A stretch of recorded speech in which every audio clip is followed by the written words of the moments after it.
एक बार फिर स्वागत है दोस्तों आप सभी का अपने YouTube चैनल 1-to-1 क्लासेस में। मैं आप लोगों का अपना दोस्त संदेश बजाज एक बार फिर आपका स्वागत करता हूं।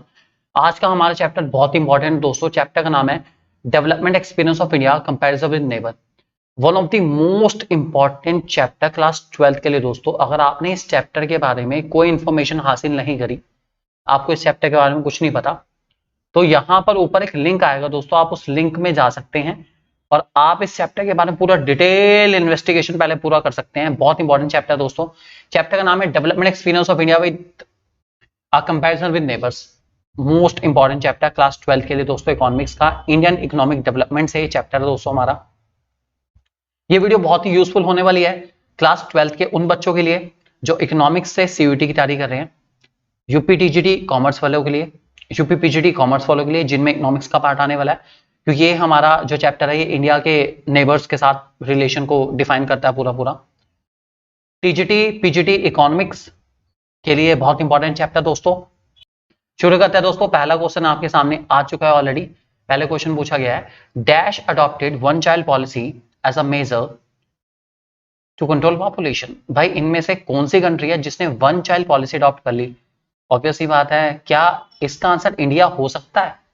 क्या हमारे इंडिया ने वन चाइल्ड पॉलिसी अडॉप्ट करी है? भाई नहीं, बिल्कुल नहीं, कभी नहीं करी। पाकिस्तान ने तो बिल्कुल भी नहीं करी, रशिया ने भी कभी नहीं करी दोस्तों। वन चाइल्ड पॉलिसी अडॉप्ट करी थी चाइना ने, ठीक है। और ये one of the most important measure था जो चाइना के द्वारा लिया गया है ताकि उसकी पॉपुलेशन कंट्रोल हो जाए। आप लोग जानते हैं फिलहाल वैसे भी चाइना सबसे ज्यादा आबादी वाला कंट्री है। 1970s में भी उसकी आबादी बहुत ज्यादा थी।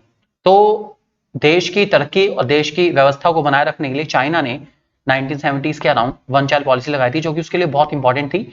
और 2016 में इसने इस पॉलिसी को विड्रॉल करा है। 2016 में विड्रॉल करा है। मेन तो यही है कि विड्रॉल कब करी गई है? 2016 में, ठीक है। बाकी लगाई कब है? 1965-70s के आसपास लगाई है। आप वो चेक कर लेंगे एक बारी। वन चाइल्ड पॉलिसी काफी इंपॉर्टेंट मेजर है चाइना की पॉपुलेशन कंट्रोल करने के लिए। पहला सवाल हमारा ये था दोस्तों। दूसरा सवाल लेके चलते हैं। The main aim of GLF, great leap forward. अब ये है क्या GLF?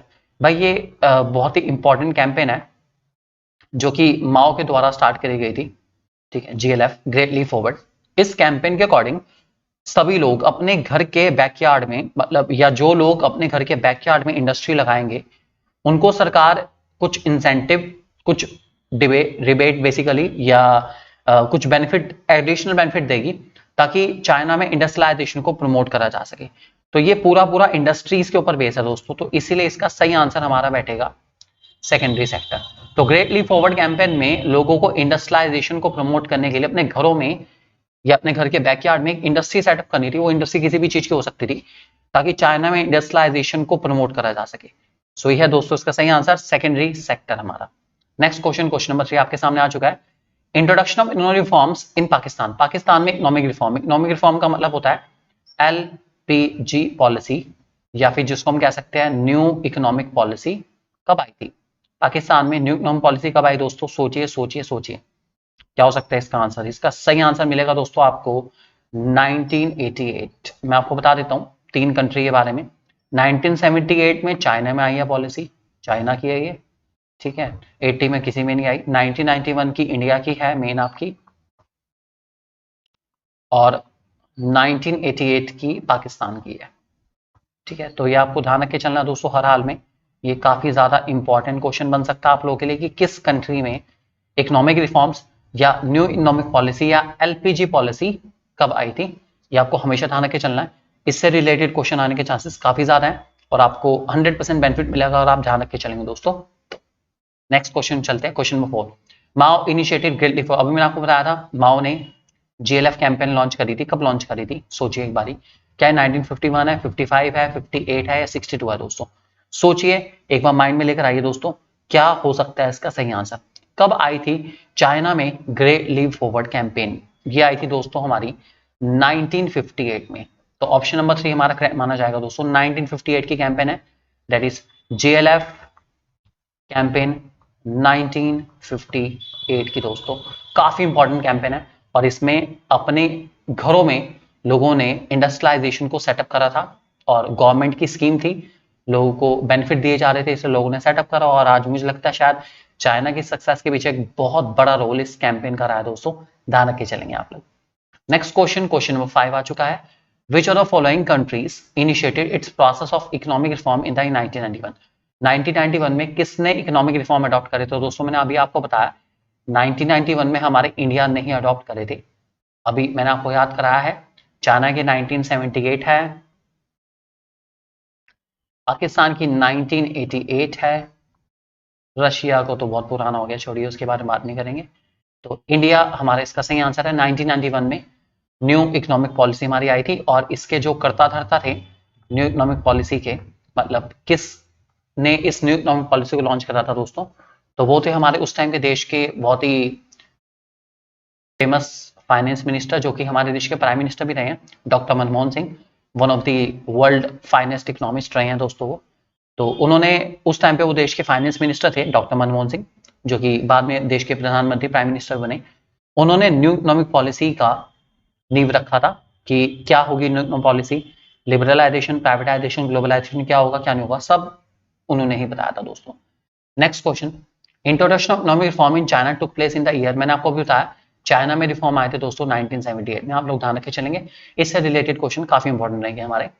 In which year China discontinued its one child policy, मैंने आपको भी बताया चाइना ने अपनी जो वन चाइल्ड पॉलिसी थी उसको डिसकंटिन्यूड, इसको हटाया है अभी 2016 में। अभी फर्स्ट क्वेश्चन मैंने इसका आंसर आपको दिया था, तो आंसर आएगा 2016, आप लोग ध्यान रखे चलेंगे दोस्तों इस बात को। Next question, which type of economic system is followed in China, China में कौन सा सिस्टम फॉलो होता है दोस्तों, इकोनॉमिक सिस्टम चाइना का कौन सा है आपको बताना है। क्या चाइना कैपिटलिस्ट है, क्या चाइना सोशलिस्ट है, क्या चाइना मिक्स इकोनॉमी है, एक बार सोचिए, या इनमें से कोई नहीं है दोस्तों। इसका जो सही आंसर रहेगा दोस्तों हमारा वो रहेगा सोशलिस्ट, ठीक है। चाइना सोशलिस्ट इकोनॉमी है और वहां पर वन पार्टी सिस्टम चलता है। बाद में चाइना ने, या मेन सिस्टम चाइना का सोशलिस्ट रहा है, बाद में चाइना हल्के हल्के अब वही हल्का हल्का कैपिटलिस्ट की तरफ शिफ्ट हो रहा है। बाकी कितने टाइम में शिफ्ट होगा कह नहीं सकते दोस्तों, लेकिन वैसे चाइना का जो मेन सिस्टम है दोस्तों वो सोशलिस्ट है, लेकिन अब हल्के हल्के चाइना सोशलिस्ट के साथ कैपिटलिस्ट को मिक्स कर रहा है, तो वो मिक्स इकोनॉमी की तरफ आता जा रहा है दोस्तों, ध्यान रखे चलेंगे। नेक्स्ट क्वेश्चन को चलते हैं दोस्तों, क्वेश्चन नंबर 9 आपके सामने आ चुका है। विच of the following country has adopted a mix economic system, mix economic system कहां पर है इनमें से, क्या मिक्स इकोनॉमिक सिस्टम चाइना में है, नहीं है, इंडिया में है, हाँ है, बिल्कुल है, पाकिस्तान में है, बिल्कुल है। तो दोस्तों इसका सही आंसर रहेगा हमारा option number 4, that is both B and C, that is option number 2 और 3 बिल्कुल करेक्ट है दोस्तों, बी और सी, दैट इज ये वाला और ये वाला दोस्तों बिल्कुल पार्ट सही है। तो ये दोस्तों इंडिया और पाकिस्तान दोनों में है, हमारा इंडिया और पाकिस्तान मिक्स इकोनॉमिक सिस्टम को अडॉप्ट करके चलता है दोस्तों, ध्यान रखे चलेंगे। नेक्स्ट क्वेश्चन, हमें अरेंज करना है इन सारी की सारी चीजों को क्रोनोलॉजिकल ऑर्डर में। चलिए शुरू करते हैं दोस्तों। क्या क्या है हमारे पास, ग्रेट प्रोलेटेरियन कल्चर रेवोल्यूशन है दोस्तों हमारे पास, great leap forward campaign, introduction of economic reforms, 5 year plans. चलिए दोस्तों इसे अरेंज करने की कोशिश करते हैं। इसका दोस्तों जो हमारा सबसे पहला रहेगा दोस्तों वो रहने वाला आपका 5 ईयर प्लान। चाइना के 5 ईयर प्लान उसके इंडिपेंडेंस के बाद ही शुरू हो गए थे, दैट इज 1948 50 के अराउंड दोस्तों उसके 5 ईयर प्लान स्टार्ट हो गए थे दोस्तों, ध्यान रखे चलेंगे। उसके बाद दोस्तों हुआ था ग्रेट लीप फॉरवर्ड कैंपेन, जो कि हुए हैं चाइना के अंदर 1958 के अंदर आया था, ठीक है। उसके बाद ग्रेट प्रोलेटेरियन कल्चरल रेवोल्यूशन दोस्तों चाइना में हुआ है 1969 के अराउंड, ठीक है। और इंट्रोडक्शन इकोनॉमिक रिफॉर्म चाइना में दोस्तों आया 1978 में। तो ये होगा दोस्तों इसका सही answer, that is 4th part, 2nd part, 1st part and 3rd part. तो 4th, 2nd, 1st and 3rd। तो दोस्तों ऑप्शन नंबर 2 हमारा करेक्ट माना जाएगा, ये आप लोग ध्यान रख के चलेंगे इस बात को दोस्तों। Next question, question number 11, which one of the following is an indicator of human development, इनमें से कौन सा ह्यूमन डेवलपमेंट का एक बहुत इंपॉर्टेंट इंडिकेटर दोस्तों आपको गैस करना है, बहुत सोच समझ के गैस करेंगे दोस्तों। क्या वो लाइफ एक्सपेक्टेंसी है, कंट्रीब्यूशन टू जीडीपी है, इन्फेंट मोर्टेलिटी रेट है, या ऑल ऑफ दीज है, सारे के सारे ह्यूमन डेवलपमेंट के इंडिकेटर दोस्तों। तो ह्यूमन डेवलपमेंट का जो दोस्तों सबसे बेस्ट इंडिकेटर है दोस्तों वो है यहाँ पर लाइफ एक्सपेक्टेंसी, एक इंसान कितने साल तक की उम्र जीता है, वो हमारे ह्यूमन डेवलपमेंट या एचडीआई इंडिकेटर दोस्तों, और एक काफी इंपॉर्टेंट इंडिकेटर है, आप लोग ध्यान रख के चलना है, भूलना बिल्कुल नहीं है दोस्तों। Next question, question number 12, dash programme was started in China with the aim of industrialisation. इनमें से कौन सा प्रोग्राम चाइना में इंडस्ट्रियलाइजेशन को प्रमोट करने के लिए बना था? क्या वो ग्रेट लीप फॉरवर्ड था? क्या वो ग्रेट प्रोलेटेरियन कल्चर रेवोल्यूशन था दोस्तों, या वन चाइल्ड पॉलिसी था? None of these.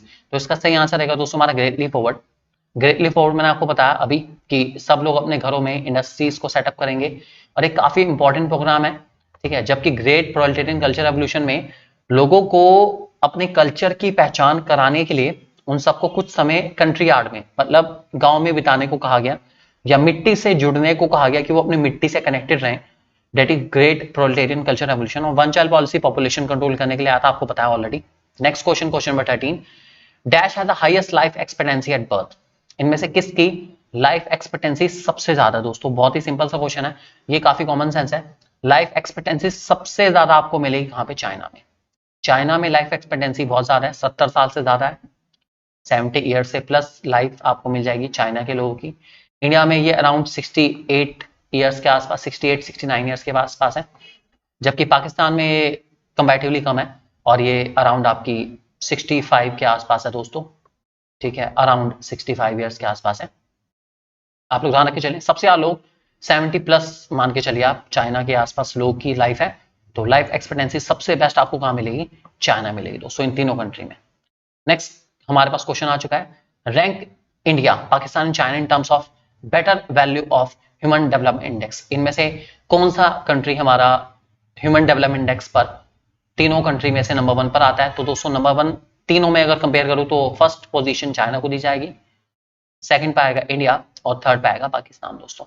अगर मैं इन तीनों कंट्री को कंपेयर करूं तो ध्यान रख के चलें दोस्तों, तो फर्स्ट पे है चाइना, ठीक है, सेकंड पे है इंडिया और थर्ड पे है दोस्तों पाकिस्तान। आप लोग ध्यान रख के चलेंगे दोस्तों।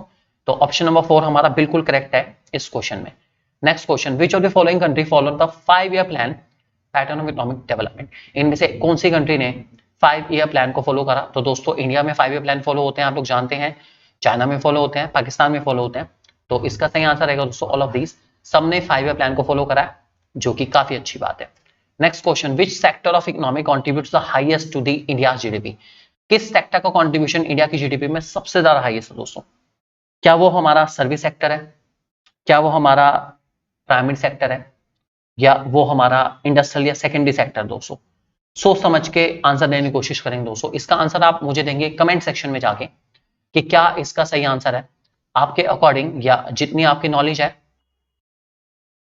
आपको क्या लगता है कि इंडिया में सबसे ज्यादा जीडीपी में कंट्रीब्यूशन कौन सा सेक्टर करता होगा? क्या वो प्राइमरी सेक्टर है, या वो सेकेंडरी सेक्टर है, या वो टर्शियरी सेक्टर है?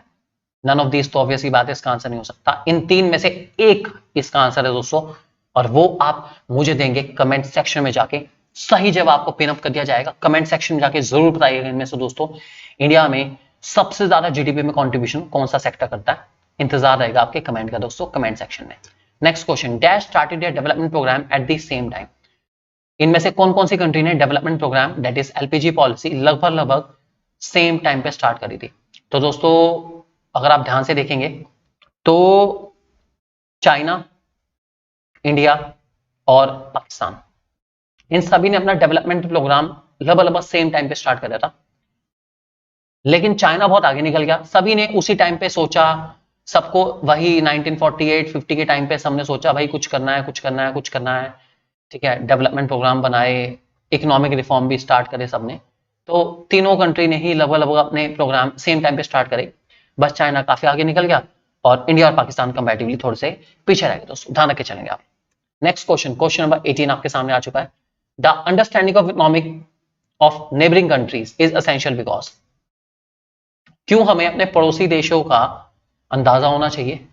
क्यों होना चाहिए? सोचने की बात है। It allow countries to better comprehend their own strength and weakness, मतलब अपनी स्ट्रेंथ और वीकनेस को अच्छे से आइडेंटिफाई कर पाएंगे। It help countries to identify their competitors, भाई बात तो दोनों ठीक है यार, अपने आप को भी पहचान पाएंगे और कौन कौन से हमारी कंट्री कॉम्पिटिटर्स बन रही है हमारी, हम उसको पहचान पाएंगे। तो मुझे लगता है ऑल ऑफ द अबव इसका ज्यादा करेक्ट ऑप्शन रहेगा दोस्तों, तो आंसर रहेगा आपका ऑल ऑफ द अबव, ध्यान रख के चलेंगे। Liberty indicators related to dash, okay, liberty indicator किस चीज से रिलेटेड होते हैं? क्या liberty indicator freedom to gain education से रिलेटेड है, क्या liberty indicator freedom to access health service से रिलेटेड है, या लिबर्टी इंडिकेटर हमारे पॉलिटिकल फ्रीडम से रिलेटेड है दोस्तों? तो लिबर्टी इंडिकेटर दोस्तों हमारे रिलेटेड है, बिल्कुल सही सोचे आप, पॉलिटिकल फ्रीडम से रिलेटेड।